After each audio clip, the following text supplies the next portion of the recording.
Bueno, doy gracias a Dios por cómo Él prepara las cosas, ¿cierto? Hoy cantamos el himno Sublime Gracia y es sobre lo que vamos a hablar hoy día, porque se suponía que seguíamos con los epístolas pastorales, pero yo no me meto en las cuestiones del pastor. Yo prefiero pasar así.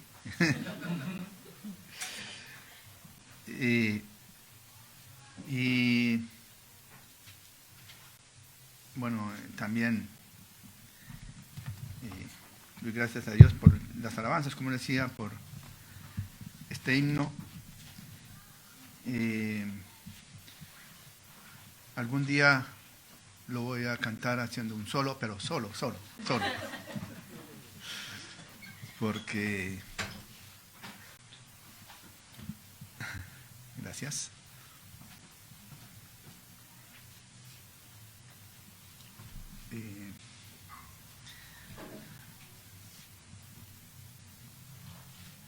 Como decía un amigo, yo tengo una voz muy bonita, pero el oído no me ayuda. Vamos a abrir la palabra de Dios en 2 Corintios, capítulo 8, versículo 9. 2 Corintios, capítulo 8, versículo 9.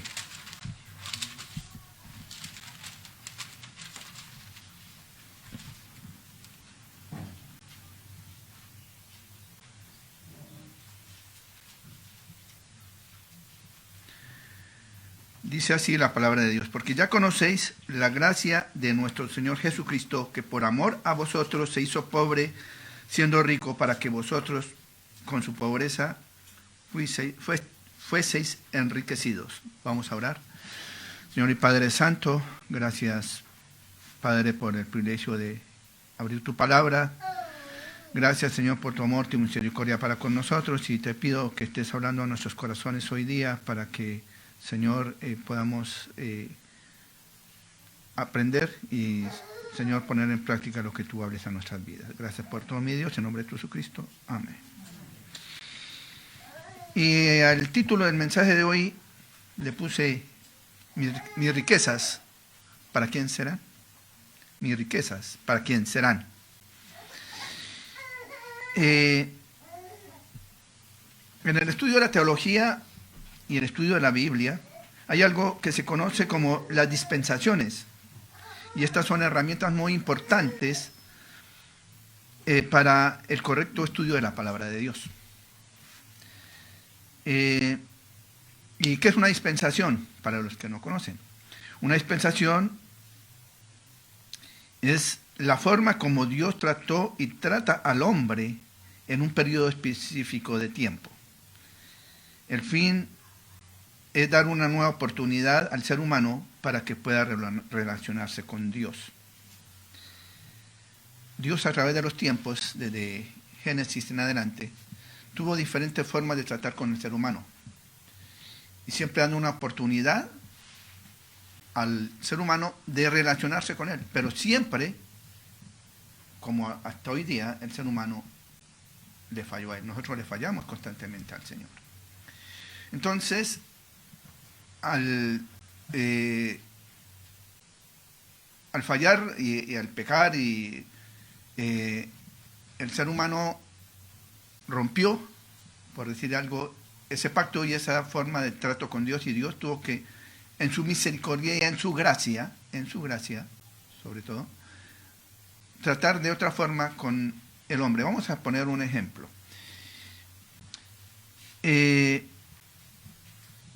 Entre las dispensaciones tenemos algunos ejemplos, como la dispensación de la inocencia. Y la dispensación de la inocencia es cuando Dios pone a Adán y Eva en el huerto.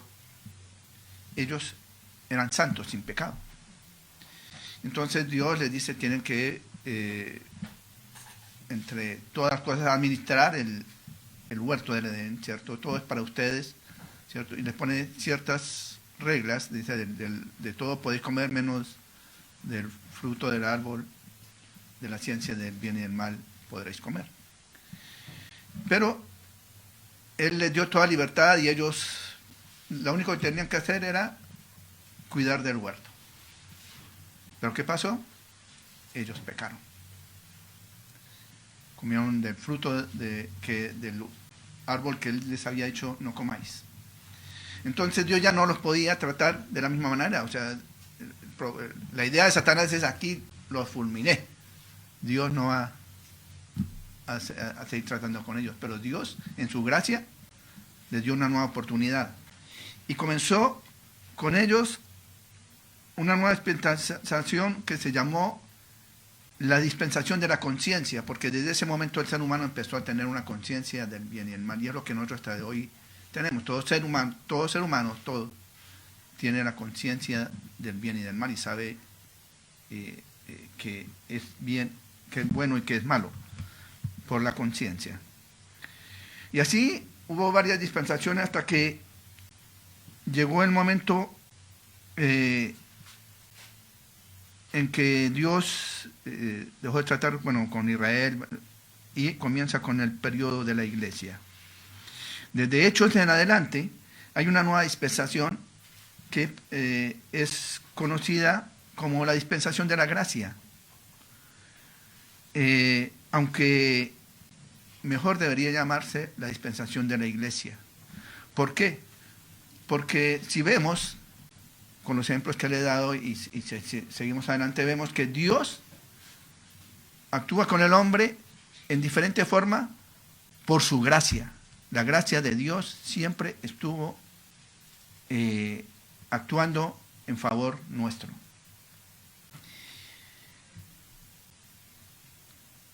Si nosotros trabajamos, por el trabajo a fin de mes recibimos un pago, que es consecuencia de lo que nosotros trabajamos, ¿cierto? Es la retribución de nuestro trabajo. Si nosotros ganamos un premio o un concurso, vamos a recibir un premio que es la consecuencia de haber ganado el concurso. Si alguien pierde algo, no sé, y yo lo encuentro y la persona me da a mí y yo se lo devuelvo y me da una recompensa, es por algo que yo hice, por lo que yo hice, ¿cierto? Pero si llega una persona a mi casa, me golpea y me dice: ¿sabe qué? Aquí está este sobre con dinero para usted. ¿Y por qué? No, porque yo se lo quiero dar. No es consecuencia de lo que yo hice, eso se llama gracia. Para un poco ejemplificar lo que es la gracia. Y aquí en 2 Corintios capítulo 8, versículo 9, vemos el mayor ejemplo de la gracia de Dios. La gracia de Dios está en contraposición a la justicia, ¿cierto? La justicia es el pago por lo que yo he hecho. De hecho, en televisión, en las redes sociales, vemos que una y otra vez hay manifestaciones clamando justicia por una muerte, una violación, la violación de los derechos humanos, ¿cierto? Y cuando el juez determina una sentencia sobre una persona en algún juicio y la gente queda satisfecha, dice: se hizo justicia, ¿cierto? Y la palabra de Dios dice que la paga de nuestro pecado es la muerte, pero Dios en su gracia no nos da esto.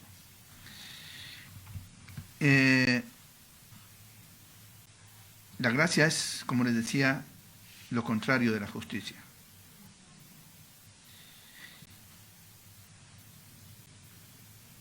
Ahora dice, vamos a analizar un poco este versículo, versículo 9. Dice ahora, capítulo 8, versículo 9, porque ya conocéis la gracia de nuestro Señor Jesucristo, que por amor de vosotros se hizo pobre, siendo rico, para que vosotros con su pobreza fueseis enriquecidos.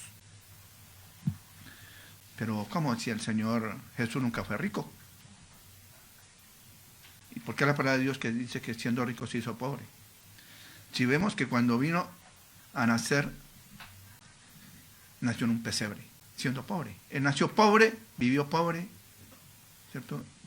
Cuando estaba en la cruz, lo despojaron de lo único que él tenía, sus vestidos, porque él era pobre. Entonces, ¿por qué dice aquí la Biblia que Jesús, siendo rico, se hizo pobre?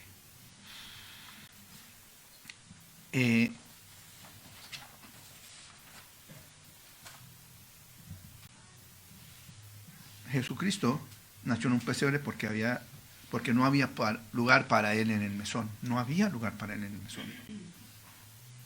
Jesucristo fue crucificado porque no había lugar para él en toda la hueste religiosa, en toda la religión de Israel.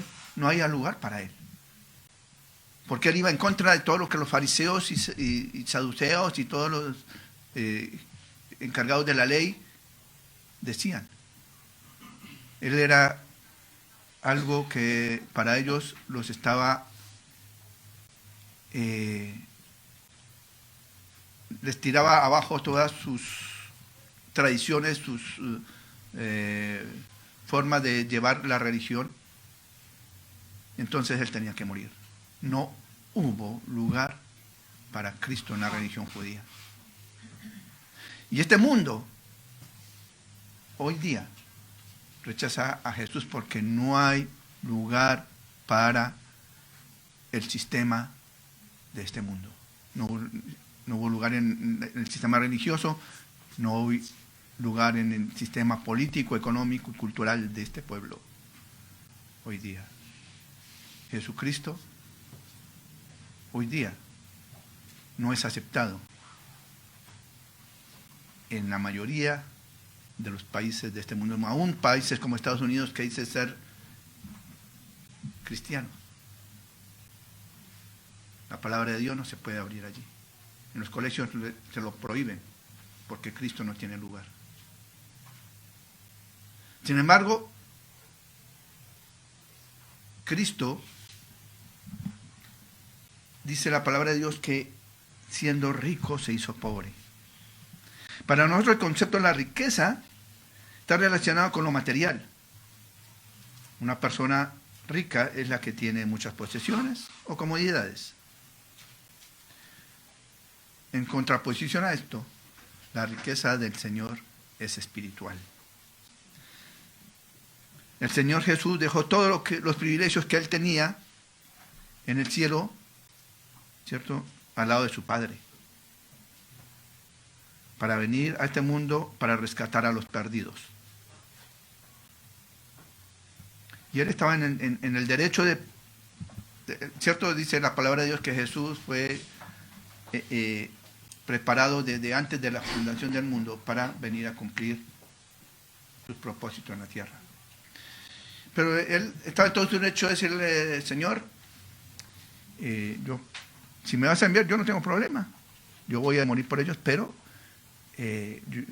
yo podría nacer en un hogar de ricos, para que no pase necesidades, ¿cierto? Está en todo su derecho. Yo voy a cumplir, pero pongo mis condiciones. Pero Él se hizo pobre. Dice que Él se despojó a sí mismo de todos sus derechos como Dios y vino a nacer en este mundo, en un pesebre, vivir toda su vida pobre, y aún hasta el día de su muerte fue pobre. Lo único que tenía eran sus vestidos. Él dijo en cierta ocasión: las zorras tienen guaridas y los aves de los cielos nidos, pero yo no tengo dónde recostar mi cabeza.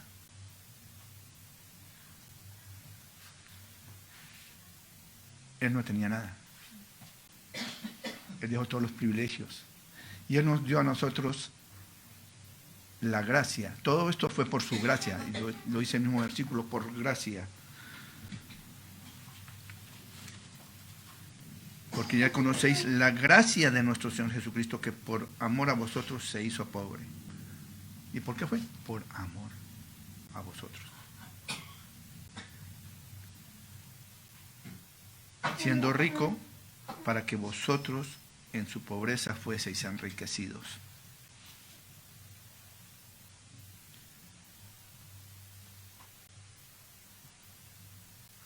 Dice Efesios capítulo 2, versículos 5 al 8.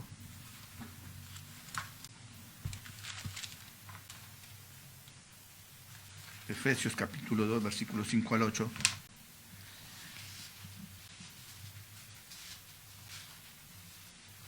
Aun estando nosotros muertos en pecados, nos dio vida juntamente con Cristo. Por gracia sois salvos. Y juntamente con Él nos resucitó y asimismo nos hizo sentar en los lugares celestiales con Cristo Jesús, para mostrar en los siglos venideros las abundantes riquezas de su gracia en su bondad para con nosotros en Cristo Jesús. Por gracia sois salvos, por medio de la fe, y esto no es de vosotros, sino es un de Dios, no por obras, para que nadie se gloríe. Porque somos hechura suya, creados en Cristo Jesús para buenas obras, las cuales Dios preparó de antemano para que viviésemos en ellas.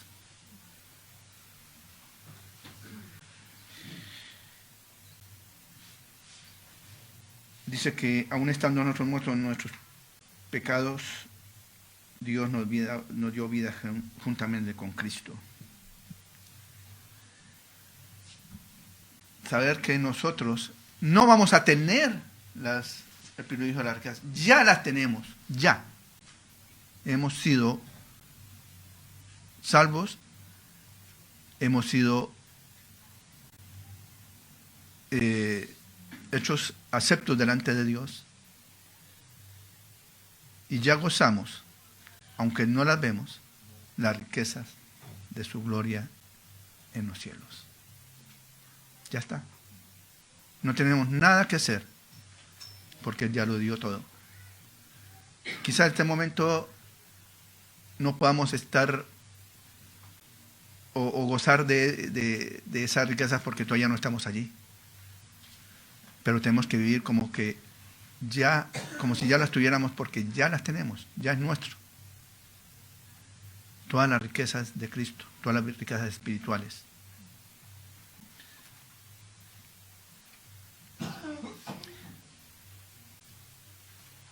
Y Dios quiere mostrar en nosotros y a través de nosotros las riquezas de su gracia, para mostrar en los siglos venideros la abundante riqueza de su gracia y su bondad para con nosotros en Cristo Jesús.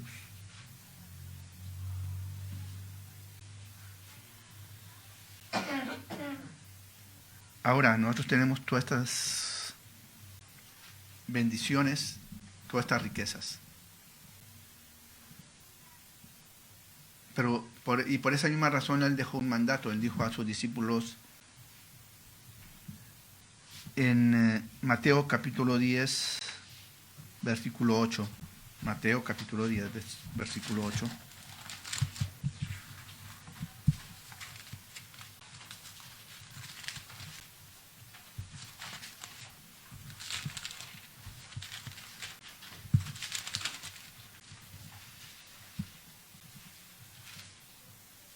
Dice: sanad enfermos, limpiad leprosos, resucitad muertos, echad fuera demonios. De gracia recibisteis, dad de gracia. Dad de gracia. Nosotros tenemos todas las bendiciones espirituales en Cristo Jesús. Nosotros recibimos de gracia. Nada merecíamos, nada. Solo por gracia. Porque si fuera por su justicia, estaríamos todos aniquilados. Pero por gracia recibimos todas las bendiciones. Ahora, ¿cuál es la orden del Señor? ¿De gracia recibisteis?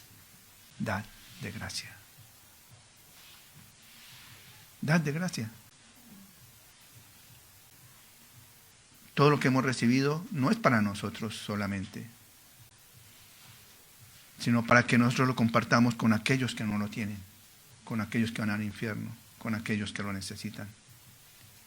Pero también cuando un hermano está en aflicción, tiene algún problema, tiene una situación, lo que yo tengo, ¿cierto?, lo debo dar. Debo acompañarle, debo apoyarle, debo estar con él. Si un vecino también tiene necesidad, dice la palabra de Dios que quiere mostrar a este mundo, a través nuestro, la bondad de su gracia. En el lugar de trabajo, en el lugar donde nos encontremos. Demos de gracia. Demos de gracia.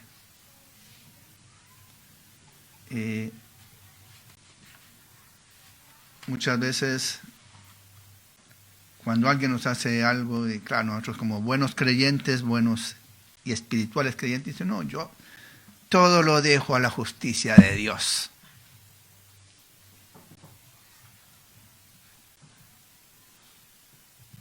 ¿Qué dijo Esteban cuando estaba siendo apedreado? Señor, no les tomes en cuenta este pecado.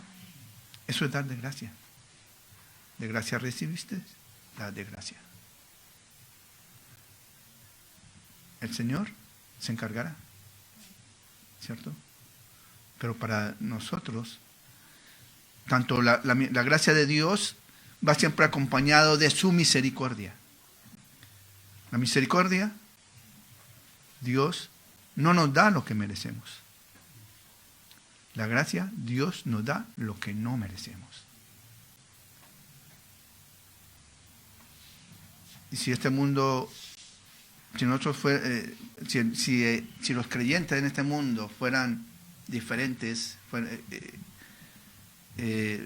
realmente sería un impacto para este mundo, revolucionar este mundo. Pero lamentablemente nosotros somos como,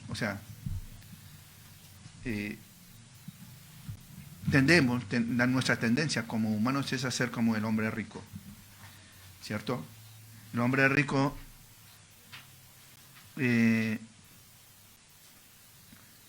capítulo 12, versículo 16 al 20 de Lucas 12, 16 al 20.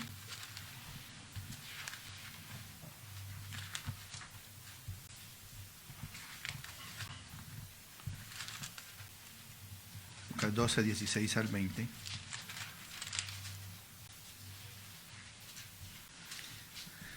Dice así, también le refirió una parábola diciendo, la heredad de un hombre rico había producido mucho, y él pensaba dentro de sí diciendo, ¿qué haré? Porque no tengo dónde guardar mis frutos. Y dijo, esto haré, derribaré mis graneros y los edificaré mayores, y allí guardaré todos mis tesoros y mis bienes, y diré a mi alma, muchos bienes tienes guardados para muchos años, repósate, come, bebe y regocíjate. Pero Dios le dijo, necio, esta noche vienen a pedirte tu alma, y lo que has provisto, ¿para quién será? Muchas veces nuestra actitud es esa. Nosotros sabemos que tenemos las riquezas, pero son nuestras, son mías, yo no puedo ser egoísta. Muchas veces nos quedamos tranquilos porque nosotros estamos bien.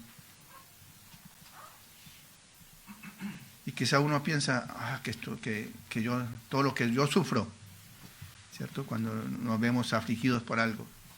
Pero se pone uno a pensar y a ver las situaciones de otros, y lo nuestro no es nada, no es nada. Enfermedades. Hoy hablaba, mi esposa decía, sí, es que no se tomó la pastilla de la hipertensión y no puede tomar café, Edgar.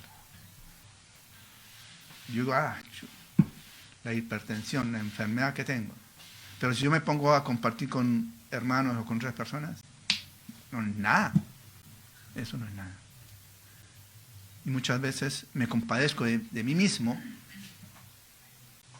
sin pensar en los demás.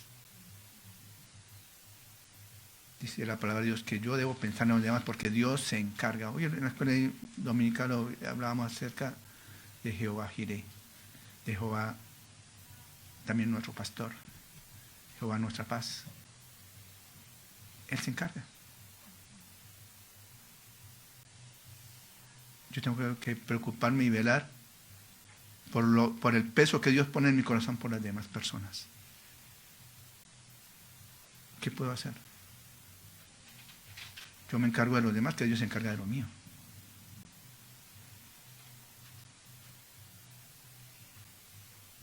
Mi pregunta es, ¿qué vas a hacer tú con las riquezas espirituales que el Señor te dio?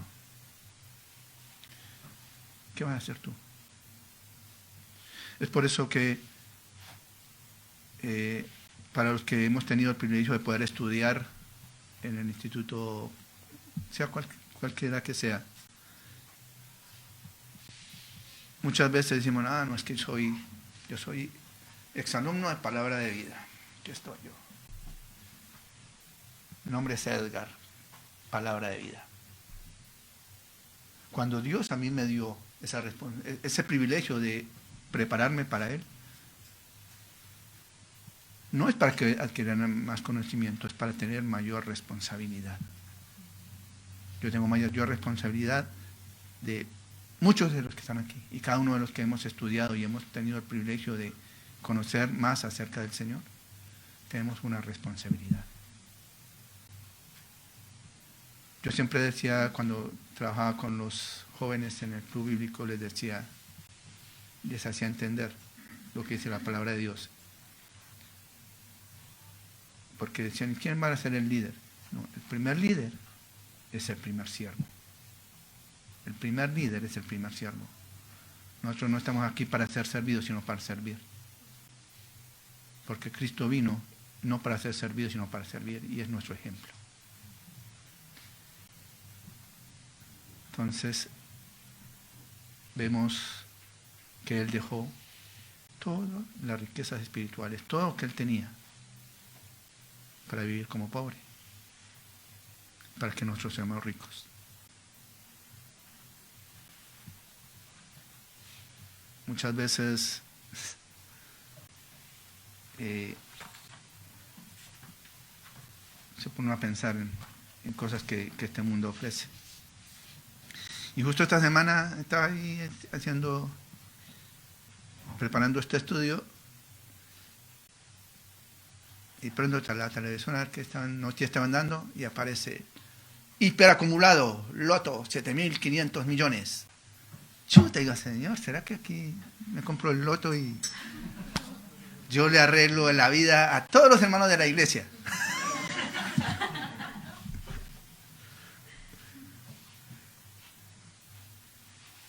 ¿Para qué?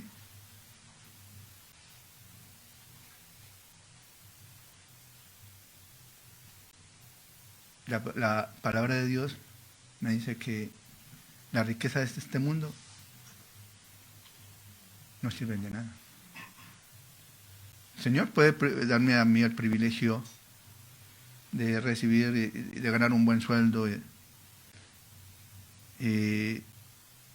pero y siempre nosotros como que estamos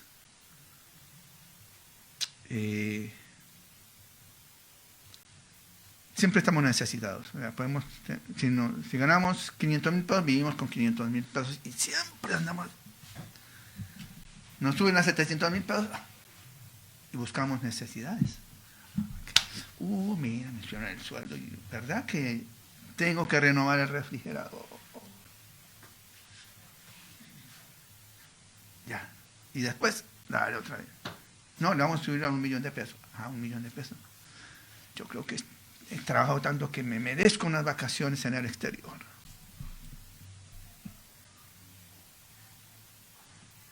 Y siempre, porque así es el ser humano. Cuando el Señor a mí me da el privilegio de recibir, yo tengo que dar. Yo tengo que dar. Cuando Dios me da el privilegio de escuchar la necesidad de alguna persona, muchos dicen, no, o sea, ¿cuál es nuestra? Sí, voy a orar por ti. Voy a orar por tu necesidad. Un pastor decía, a Dios orando y con el mazo dando. ¿Qué puedo hacer yo? No es que puedan hacer los demás, vamos a orar para que alguien pueda ayudarme. Si Dios pone ese peso en mi corazón es para que yo lo haga. Quizá no pueda solucionarle todos sus problemas, pero ser parte de solucionar esa necesidad. Quizá, como digo, no solamente material, espiritual. De ser de compañía, de ayudarle en sus quehaceres diarios, de cuidar de esa persona. ¿Cuántas viudas andan por ahí que enfermas, y el Señor te está pidiendo que le des una mano, que lo acompañes, que le ayudes, ¿cierto? Yendo al médico. ¿Cuántas cosas podemos hacer? Entonces, nuevamente la pregunta. ¿Qué estamos haciendo nosotros con la riqueza que Dios nos da? Que Dios nos dio. ¿Qué estamos haciendo?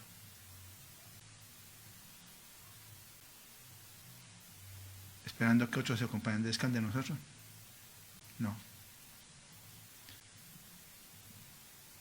Preocupándome de los demás, que Dios se preocupará de mí. Vamos a orar.